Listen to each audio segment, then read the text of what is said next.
Hello everyone, welcome back to the Harsha DSC classes. ఈరోజు మనం ఈ వీడియోలో ఇంకొన్ని తెలుగుకి సంబంధించి ప్రాక్టీస్ బిట్స్ అయితే చూద్దామండి. మీకు చాలా వరకు ఈ బిట్స్ ప్రాక్టీస్ చేసినా సరిపోతుందండి గ్రామర్కి సంబంధించి. ఎందుకంటే గ్రామర్కి సంబంధించి ప్రతి ఒక్కటి కూడా క్లియర్గా ఎక్స్ప్లెయిన్ చేయబడుతుంది. ఆ క్వశ్చన్సే మీకు మరలా రిపీట్ అవుతూ కూడా ఉంటాయి. సో ఏదైతే క్వశ్చన్ అయితే నేర్చుకుంటారో దానికి సంబంధించి కంప్లీట్ ఇన్ఫర్మేషన్ నేర్చుకోండి. ఒక్కసారి చదివినా కూడా సరిపోతుంది.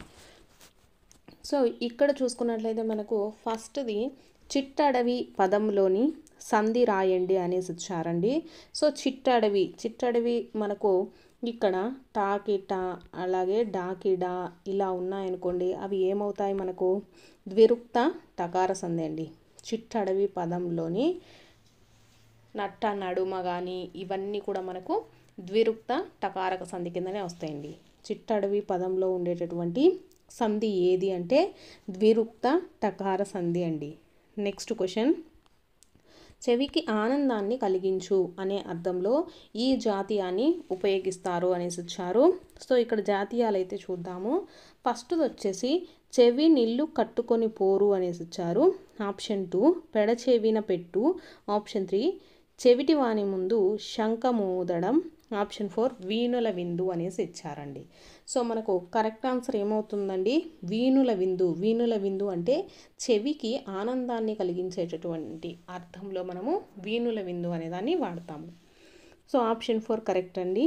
నెక్స్ట్ క్వశ్చన్, క్రింది వాటిలో హేతువార్థక వాక్యాన్ని గుర్తించండి అనేసి ఇచ్చారు. ఇక్కడ చూసుకున్నట్లయితే మీరు ఆప్షన్స్, ఫస్ట్ది వర్షాలు లేక పంటలు పండలేదు. ఆప్షన్ 2 రవి పని చేస్తాడో చేయడో. సో ఆప్షన్ 3 మీరందరూ ఇంటికి వెళ్ళి చదువుకోండి అని ఉంది. ఆప్షన్ 4 ఏం ఎప్పుడొచ్చామనేసి ఇచ్చారు. సో ఇక్కడ మీరు చూసుకున్నట్లయితే హేతువార్థక వాక్యం అంటే మనకు లేక, కాక ఇలాంటి వర్డ్స్ అనేటివి వస్తాయన్నమాట ఆ సెంటెన్స్లో. సో ఇక్కడ హేతువార్థక వాక్యం మనకు ఏమవుతుందండి? ఆప్షన్ 1 వర్షాలు లేక పంటలు పండలేదు. ఇది మనకు ఆశ్చర్యార్థక వాక్యం అండి. ఇది ప్రశ్నార్థక వాక్యం. మీరందరూ ఇంటికి వెళ్ళి చదువుకోండి అంటే అది విద్యార్థక వాక్యము. సో హేతువార్థక వాక్యం అంటే వర్షాలు లేక పంటలు పండలేదు. సో ఇవి కూడా చెప్పాను కదా, దీన్ని ఆశ్చర్యార్థక వాక్యం అంటాము. ఇది వచ్చేసి మీరు ఇంటికి వెళ్ళి చదువుకోండి అంటే ఇది వాళ్ళకు మీరు ఇంటికి వెళ్ళి చదువుకోండి అనేసి చెప్పడం జరుగుతుంది. అంటే ఇదేంటి వాళ్ళకు ఒక విద్యార్థక వాక్యం లాగా అనమాట. నెక్స్ట్ చూసుకున్నట్లయితే ఏం ఎప్పుడొచ్చావు, ఇది మనకు ప్రశ్న గురించి తెలియజేస్తుంది. సో ఇక్కడ చూసుకున్నట్లయితే హేతువార్థక వాక్యం ఏమవుతుందండి? ఆప్షన్ 1. నెక్స్ట్ క్వశ్చన్, భిన్నత్వంలో ఏకత్వాన్ని కాపాడుకుంటూ మన దేశ గొప్పదనాన్ని కాపాడుకోవాల్సిన బాధ్యతను తెలియజేసేటటువంటి పాఠం ఏది అంటే ఇది వచ్చేసి మనకు తెలియజేసే పాఠం వచ్చేసి సందేశం అండి. సందేశం. నెక్స్ట్ క్వశ్చన్, క్షమ అనే పదానికి నానా అర్థాలు రాయండి అనేసి ఇచ్చారు. క్షమ అంటే వచ్చేసి మనకు ఏమవుతుందండి అర్థము? క్షమ అంటే మనకు నార్మల్గా ఓర్పు అని అర్థం. ఓర్పు, భూమి. క్షమ అంటే ఓర్పు, భూమి అండి. నానా అర్థాలు. నెక్స్ట్ క్వశ్చన్, చదువు నవల రచయిత ఎవరు అనేసి ఇచ్చారు. సో చదువు నవల యొక్క రచయిత ఎవరండి? కొడవగంటి కుటుంబరావు. నెక్స్ట్ క్వశ్చన్ వచ్చేసి ఛేదార్థక వాక్యాలు అనేసి ఇచ్చారండి. ఆప్షన్స్ చూసుకుంటే ఫస్ట్ది భూతకాల క్రియను తెలుపుతాయి అనేసి ఇచ్చారు. సో సెకండ్ ఆప్షన్ చూసుకుంటే వర్తమాన కాల క్రియను తెలుపుతాయి. ఆప్షన్ 3 వచ్చేసి కార్యకారణ సంబంధాన్ని తెలుపుతాయి. ఆప్షన్ 4 వచ్చేసి భవిష్యత్ కాల సమాపక క్రియను తెలుపుతాయి అనేసి ఇచ్చారు. సో ఈ క్వశ్చన్స్, ఈ టాపిక్ సంబంధించి చాలాసార్లు అయితే నేను చాలా వీడియోస్లో ఎక్స్ప్లెయిన్ చేశానండి. ఎవరైతే రెగ్యులర్గా వీడియోస్ ఫాలో అవుతున్నారో వాళ్ళకైతే ఆల్రెడీ ఈ టాపిక్ గురించి చాలాసార్లు అయితే విన్నారు. సో మళ్ళీ చెప్తానండి. భూతకాల అసమాపక క్రియనండి క్వార్థము అంటారండి. భూతకాల అసమాపక క్రియ క్వార్థం అంటారు. వర్తమాన కాలక్రియను వచ్చేసి శ్రత్తార్థకం అంటారండి. శ్రత్తార్థకము. నెక్స్ట్ చూసుకున్నట్లయితే మనకు కార్యకారణ సంబంధాన్ని తెలిపే వాటిని అప్యార్థకాలు అంటారండి. అప్యార్థక వాక్యాలు అంటారు కదా. సో కార్యకారణ సంబంధాన్ని తెలిపితే దాన్ని అప్యార్థక వాక్యాలు అంటారు. నెక్స్ట్ భవిష్యత్ కాల సమాపక క్రియను ఏవి తెలుపుతాయండి? ఛేదార్థకాలండి. ఛేదార్థకాలంటే భవిష్యత్ కాల సమాపక క్రియను తెలుపుతాయి. నెక్స్ట్ క్వశ్చన్, బంగారము అను పదానికి పర్యాయ పదాలు రాయండి అనేసి ఇచ్చారు. బంగారము, బంగారము అంటే అందరికీ తెలిసిందే కదండి, పుత్తడి, స్వర్ణము. పర్యాయ పదాలు పుత్తడి, స్వర్ణము. నెక్స్ట్ క్వశ్చన్ వచ్చేసి కర్మకారునిచే తయారు చేయబడినది అనే అర్థం గల ఉత్పత్తి పదం ఏది అనేసి ఇచ్చారు. కర్మకారునిచే తయారు చేయబడినదండి. ఏమవుతుందండి? కార్ముకము. కార్ముకము అంటే కర్మకారునిచే తయారు చేయబడినది. నెక్స్ట్ క్వశ్చన్ ఛందో నియమం లేకుండా వ్యవహారిక భాషలో రాసే ప్రక్రియ ఏది అనేసి ఇచ్చారు. ఆప్షన్స్ వచ్చేసి వచన కవిత, ఆప్షన్ 2 ద్విపద, ఆప్షన్ 3 ముత్యాల సరాలు, ఆప్షన్ 4 గేయము అనేసి ఇచ్చారండి. సో వీటిల్లో దేనికి ఛందో నియమము ఉండదు? సో ఆన్సర్ వచ్చేసి వచన కవితకండి. వచన కవితకు వచ్చేసి ఛందో నియమం ఏమీ లేకుండా వ్యవహారిక భాషలో రాసే ప్రక్రియను మనం ఏమంటాము? వచన కవిత. నెక్స్ట్ క్వశ్చన్ వచ్చేసి ఉద్దండలీల ఉభయ వాక్పృడి సూక్తి వైచిత్రి తన కవితా లక్షణాలని చెప్పుకున్నటువంటి కవి ఎవరు? ఉద్దండలీల ఉభయ వాక్ప్రౌఢి సూక్తి వైచిత్రి తన కవితా లక్ష్యాలని చెప్పుకున్నటువంటి కవి ఎవరు అనేసి ఇచ్చారండి. ఎవరు అంటే శ్రీనాథుడు అండి. ఎవరు? శ్రీనాథుడు. నెక్స్ట్ క్వశ్చన్ రాజు కువలయానందకరుడు ఈ వాక్యంలోని అలంకారం ఏది అనేసి ఇచ్చారండి. సో ఇది వచ్చేసి మనకు శ్లేషాలంకారానికి సంబంధించిందండి. రాజు కువలయానందకరుడు ఈ వాక్యంలో ఉండేటటువంటి అలంకారం వచ్చేసి శ్లేషాలంకారము. నెక్స్ట్ క్వశ్చన్ వచ్చేసి నాగార్జునుడు మహాప్రాకార్యాన్ని నిర్మించాడు ఈ వాక్యానికి సరైన కర్మని వాక్యం రాయండి అనేసి ఇచ్చారండి. నాగార్జునుడు మహాప్రాకార్యాన్ని నిర్మించాడు. దీన్ని మనం కర్మని వాక్యంలో ఎలా రాస్తామండి? నాగార్జునిచే మహాప్రాకార్యం నిర్మించబడింది. చేత ఇవన్నీ వస్తాయండి. బడు ఇవన్నీ మనకు కర్మని వాక్యంలో వస్తాయన్నమాట. నాగార్జునిచే మహాప్రాకార్యం నిర్మించబడింది. నెక్స్ట్ క్వశ్చన్ అబ్దుల్ కలాం ఆత్మకథను తెలుగులో ఒక విజేత ఆత్మకథగా అనువాదం చేసిన వారు ఎవరు? అబ్దుల్ కలాం యొక్క ఆత్మకథను వచ్చేసి తెలుగులో ఒక విజేత యొక్క ఆత్మకథగా అనువాదం చేసిన వారు ఎవరండి? చినవీరభద్రుడు అండి. వాడ్రేవు చినవీరభద్రుడు. నెక్స్ట్ క్వశ్చన్ ముఖార విందం సమాస పేరు రాయండి అనేసి ఇచ్చారు. ముఖార విందం. కరెక్ట్ ఆన్సర్ వచ్చేసి ఉపమాన ఉత్తర పద కర్మధారయ సమాసం అండి. ముఖార విందం సమాసం పేరు వచ్చేసి ఉపమాన ఉత్తర పద కర్మధారయ సమాసం. నెక్స్ట్ క్వశ్చన్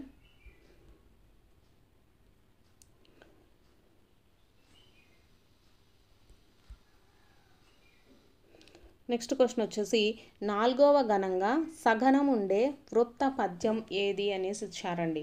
4వ గణంగా సగనం అనేది మనకు రావాలండి. 4వ గణంగా. సో వీటన్నిటికీ మనము చూద్దాము. ఉత్పలమాల చూసుకుంటే మనకి ఏమవుతుందండి? బరన బబరవ అవుతుంది. సో 4వ గణం బగనం అవుతుందండి. సో ఇదైతే కాదు. నెక్స్ట్ సెకండ్ది అయితే చూద్దాము. చంపకమాలకు చూసుకున్నట్లయితే మనకు ఏమవుతుందండి? నజ భజ జజర. నజ భజ. సో ఇది 4వది జగరం అవుతుందండి. సో ఇది కూడా కాదు. నెక్స్ట్ శార్దూలం చూద్దాము. శార్దూలానికి గణాలు వచ్చేసి మనకి ఏమవుతుందండి?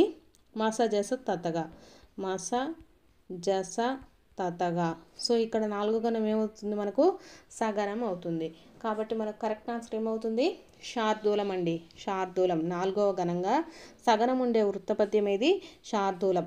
మత్తేబానికి మనకు ఏమొస్తుందండి? సబరణమయవ వస్తుందండి. సబరణమయవ. నెక్స్ట్ క్వశ్చన్ చూద్దాము. సంధి కార్యంలో మొదటి పదంలోని చివరి అచ్చును ఇలా పిలుస్తారు అనేసి ఇచ్చారు. సంధి కార్యం జరిగేటప్పుడు మనకు ఏవైనా 2 పదాలు సందులు జరుగుతాయి కదా, దాంట్లో మొదటి పదంలోని చివరి అచ్చును ఏమని పిలుస్తారు? పూర్వస్వరం అండి. ఏమని పిలుస్తారు అంటే పూర్వ స్వరం. నెక్స్ట్ క్వశ్చన్ వచ్చేది చెప్పెడు వారు చెప్పినన్ వినెడు వారి కించుక వివేకము పుట్టదే అనేది ఏంటిది అనేసి ఇచ్చారు. ఆప్షన్స్ చూసుకున్నట్లయితే సంస్కృత జాతీయము, సామెత, ప్రాసపదము, ధ్వన్యునకరణము అనేసి ఇచ్చారు. సో ఇది మనకు ఏమవుతుందండి, ఇదొక సామెత అండి. చెప్పెడు వారు చెప్పినన్ వినెడు వారు కించుక వివేకం పుట్టదే అనేది ఏమవుతుంది, సామెత. నెక్స్ట్ క్వశ్చన్ వచ్చేసి అభివృద్ధి పేరుతో అడవులను యథేచ్ఛగా నరికివేస్తున్నారు. సో ఇక్కడ చూసుకున్నట్లయితే మనకు యథేచ్ఛగా అండి. యథేచ్ఛగా అంటే మనకు అర్థాన్ని గుర్తించండి అనేసి ఇచ్చారు. యథేచ్ఛగా అంటే స్వేచ్ఛగా అండి. యథేచ్ఛగా అంటే అర్థం ఏంటి, స్వేచ్ఛగా. నెక్స్ట్ క్వశ్చన్ పైడి అత్యంత విలువైన లోహము, అర్థాన్ని గుర్తించండి అనేసి ఇచ్చారు. పైడి అంటే అర్థం ఏమవుతుందండి, బంగారము. పైడి అంటే బంగారం. నెక్స్ట్ క్వశ్చన్ రేఖ చేతిలో ముకురం ఉంది, కిటికీకి దర్పణం బాగుంది అనేసి ఇచ్చారు. సమానార్థక పదాలను గుర్తించండి అనేసి ఇచ్చారు. ఇక్కడ చూసుకున్నట్లయితే మనకు ముకురము, దర్పణము అన్న అర్థం అనేసి మనకు అర్థమైతే వస్తుందండి. సో కాబట్టి ఇక్కడ మనకు సమానార్థక పదాలు ఏమవుతాయి, ముకురము, దర్పణం. సో ఆప్షన్ 1 అండి, ఆప్షన్ 1. నెక్స్ట్ క్వశ్చన్ చూసుకున్నట్లయితే ధనమే అన్నింటికీ మూలము, సంపద లేక పేదలు ఆకలితో పస్తులు ఉంటున్నారు. సమానార్థక పదాన్ని గుర్తించండి అనేసి ఇచ్చారు. ఇక్కడ ధనము అన్న సంపద అన్న రెండు ఒకటే అండి. కాబట్టి ఆప్షన్ 1 ఈజ్ ద రైట్ అండి, ధనము, సంపద. నెక్స్ట్ క్వశ్చన్ శరత్కాలపు రాత్రి వేళ పండు వెన్నెలలో బృందావనం మెరిసిపోతుంది, వికృతి పదం గుర్తించండి అనేసి ఇచ్చారండి. రాత్రికి వికృతి పదం ఏమవుతుందండి, రేయి. రాత్రి, రేయి. నెక్స్ట్ రాత్రి అంటే రేయి అండి.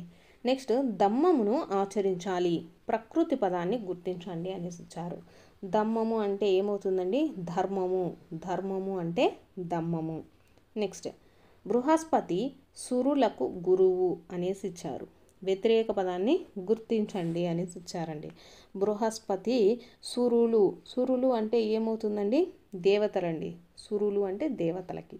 సో వ్యతిరేక పదం అడిగారు కదా, దేవతలకు వ్యతిరేక పదం ఏమవుతుంది, అసురులు అండి. సురులకి వ్యతిరేక పదం అసురులు నుండి. బృహస్పతి సురులకు గురువు, వ్యతిరేక పదం ఏమవుతుంది, సురులు అంటే అనుసురులు. నెక్స్ట్ క్వశ్చన్ కోపం వల్ల అనర్థాలు కలుగుతాయి. సో కోపానికి వచ్చేసి వ్యతిరేక పదం ఏమవుతుందండి, కోపము, శాంతము. నెక్స్ట్ క్వశ్చన్ క్రింది వానిలో కచిక పదాన్ని గుర్తించండి అనేసి ఇచ్చారండి. కచిక పదం అంటే ఏమవుతుందంటే మనకు ఎటు నుంచి చదివినా కూడా ఒకేలాగా అర్థం వస్తే దాన్ని కచిక పదం అంటాము. అంటే ఫర్ ఎగ్జాంపుల్ వికట కవి, మనము ఫస్ట్ నుంచి చదివినా వెనకాల నుంచి చదివినా ఒకటే వస్తుందన్నమాట. సో కచిక పదం అంటే అదండి. కచిక పదానికి అర్థం ఏంటండి, ఎటు నుంచి చదివినా ఒకేలాగా రావాలి. కునుకు అండి. కునుకుని మనము లెఫ్ట్ సైడ్ నుంచి చదివినా రైట్ సైడ్ నుంచి చదివినా ఒకటేలా ఉంటాయి. కాబట్టి ఇది కచిక పదం అనేసి పిలుస్తాం. ఆప్షన్ 4 రైట్ ఆన్సర్ అండి. నెక్స్ట్ క్వశ్చన్ విక్రముడు కత్తి పట్టుకొని రాజమందిరానికి వెళ్ళాడు, దీంట్లో కర్తను గుర్తించండి అని ఇచ్చారు. దీంట్లో కర్త ఎవరండి, విక్రముడు. కర్త ఎవరు, విక్రముడు. నెక్స్ట్ క్వశ్చన్ మా ఊరిలో రామయ్య అనే రైతు ఉన్నాడు. సో రామయ్య దాన్ని కరెక్ట్గా పద విభజన చేయండి అనేసి ఇచ్చారు. రామయ్య అంటే రామ ప్లస్ అయ్య రామయ్య అండి. రామ ప్లస్ అయ్య రామయ్య మనకు సవర్ణ దీర్ఘ సంధి. నెక్స్ట్ క్వశ్చన్ చిన్నది ప్లస్ అయినా పదాలను కలిపి రాయండి అనేసి ఇచ్చారు. చిన్నది ప్లస్ అయినా చిన్నదైనా అండి, చిన్నదైనా. సో ఇది ఆప్షన్ 1 అండి. చిన్నదైనా అంటే చిన్నది ప్లస్ అయినా. నెక్స్ట్ క్వశ్చన్ వచ్చేసి యశోదమేను పదానికి విగ్రహ వాక్యాన్ని గుర్తించండి అనేసి ఇచ్చారండి. యశోదమేను యశోదమేనుకు విగ్రహవాక్యం ఏమవుతుందండి? ఇక్కడ చూసుకున్నట్లయితే యశోద యొక్క మేను అండి. యశోదమేను పదానికి విగ్రహవాక్యం వచ్చేసి యశోద యొక్క మేను. నెక్స్ట్ క్వశ్చన్, క్రింది వాణిలో సకర్మక వాక్యాన్ని గుర్తించండి అనేసి ఇచ్చారండి. సకర్మక వాక్యం ఇక్కడ చూసుకున్నట్లయితే ఆప్షన్ 1 వర్షం కురిసింది, ఆప్షన్ 2 వచ్చేసి అమ్మాయి కాలు జారి పడింది, ఆప్షన్ 3 జటాయువు నేల కూలాడు, ఆప్షన్ 4 వచ్చేసి కైక భరతుణ్ణి రాజుగా చూడదలిచింది అనేసి ఇచ్చారు. సో ఇక్కడ చూసుకున్నట్లయితే మనకు సకర్మక క్రియ అంటే మనకు ఆ కర్మ అనేది కంప్లీట్ అవ్వలేదు అనేసి అర్థం అండి. సో ఇక్కడ వర్షం కురిసింది అంటే అది కంప్లీట్ అయిపోయింది. అమ్మాయి కాలు జారి పడింది అంటే అది కూడా కంప్లీట్ అయిపోయింది. జటాయువు నేల కూలాడంటే కంప్లీట్ అయిపోయింది. ఇక్కడ ఏంటి, కైక భరతుణ్ణి రాజుగా చూడదలిచింది అంటే ఇంకా అవ్వలేదన్నమాట. కాబట్టి అయితే చూడాలి అని అనిపిస్తుంది. కాబట్టి దీంట్లో కర్మ అనేది కంప్లీట్ అవ్వలేదు. కాబట్టి సకర్మక వాక్యం అంటే కర్మ అనేది కంప్లీట్ అనేది అవ్వదు. సో ఇక్కడ ఏమవుతుంది, కైక భరతుని రాజుగా చూడదలిచింది. ఇది మనకు సకర్మక వాక్యం. నెక్స్ట్ క్వశ్చన్, ఒకనాడు రాజసభ మందిరంలో చెంచల నాట్యం చేసింది, క్రియాపదాన్ని గుర్తించండి అని ఇవ్వడం జరిగిందనమాట. క్రియ అంటే ఒక పనిని అనమాట. అక్కడ ఏంటి, నాట్యము చేసింది. చేసింది అనేది మనకు క్రియ అవుతుందండి, చేసింది. నెక్స్ట్ క్వశ్చన్, చెట్లను నరకవద్దు, ఏ విభక్తి ప్రత్యయాన్ని గుర్తించండి అనేసి ఇచ్చారు. ఇక్కడ మనకు ను అనేది మనకు విభక్తి ప్రత్యయం అండి. చెట్లను నరకవద్దు. ఇక్కడ ను అనేది మనకు ఏ విభక్తి ప్రత్యయానికి సంబంధించిందండి? ద్వితీయ విభక్తి. ద్వితీయ విభక్తి. ను అనేది మనకు ఏ విభక్తి? ద్వితీయ విభక్తి. నెక్స్ట్ క్వశ్చన్, సూత్రంలో చెప్పిన వ్యాకరణ కార్యం తప్పనిసరిగా జరిగితే దాన్ని ఏమంటారు అనేసి ఇచ్చారండి. సూత్రంలో చెప్పిన వ్యాకరణ కార్యం తప్పనిసరిగా జరగడాన్ని ఏమంటారు? ఏమంటారండి? దాన్ని నిత్యము అంటారండి. నిత్యము. నేను దీనికి సంబంధించి కూడా 8th క్లాస్ తెలుగుకి సంబంధించి ప్రతి ఒక్క లెసన్, గ్రామర్, టాపిక్ అన్నీ కూడా ఎక్స్ప్లెయిన్ చేయడం జరిగిందండి. వాటిల్లో ఇవన్నీ ఉన్నాయండి. నిత్యం అంటే ఏంటి, నిషేధము, అన్య విధము, వైకల్పికం, ఇవన్నీ ఉన్నాయి అనేసి చెప్పాను. ఇంకా ఎవరైనా గ్రామర్ గురించి కానీ తెలుగుకి సంబంధించి ప్రిపేర్ అవ్వలేదు అనుకున్న వాళ్ళు డైరెక్ట్గా 8th క్లాస్ సెమిస్టర్ 1 సెమిస్టర్ 2లో మొత్తం గ్రామర్ నేర్చేసుకోండి. అంటే దాంట్లో మనకు 8th క్లాస్కి సంబంధించి గేయాలు, గేయం అంటే ఏంటి, వచన కవిత అంటే ఏంటి, వీటికి సంబంధించిన ప్రతి ఒక్కటి, శతకం అంటే ఏంటి, కంప్లీట్గా మనకు గ్రామర్ అనేది 8th క్లాస్ టెక్స్ట్ బుక్లో ఇచ్చేసాడండి. మనకు కంటెంట్ నుంచి తక్కువ క్వశ్చన్సే వస్తాయి. అంటే కంప్లీట్ అయిన వాళ్ళు చదవండి, కంప్లీట్ అవ్వలేదు సిలబస్ అనుకున్న వాళ్ళు 8th క్లాస్లో ఉండేటటువంటి టోటల్ ప్రతి ఒక్క లెసన్ వెనకాల ఉన్న గ్రామర్ చదివేసేయండి. మీకు దాదాపు గ్రామర్కి సంబంధించిన అన్ని బిట్లకు కూడా ఆన్సర్ అయితే చేయగలుగుతారు. సో ఇవి వచ్చేసి మనకు తెలుగుకి సంబంధించినటువంటి ప్రాక్టీస్ బిట్స్ అండి. మీకు కనుక వీడియో నచ్చినట్లయితే తప్పకుండా లైక్ చేయండి. మీ ఫ్రెండ్స్ ఎవరైనా ఉన్నా కూడా వాళ్ళకు కూడా షేర్ చేయండి.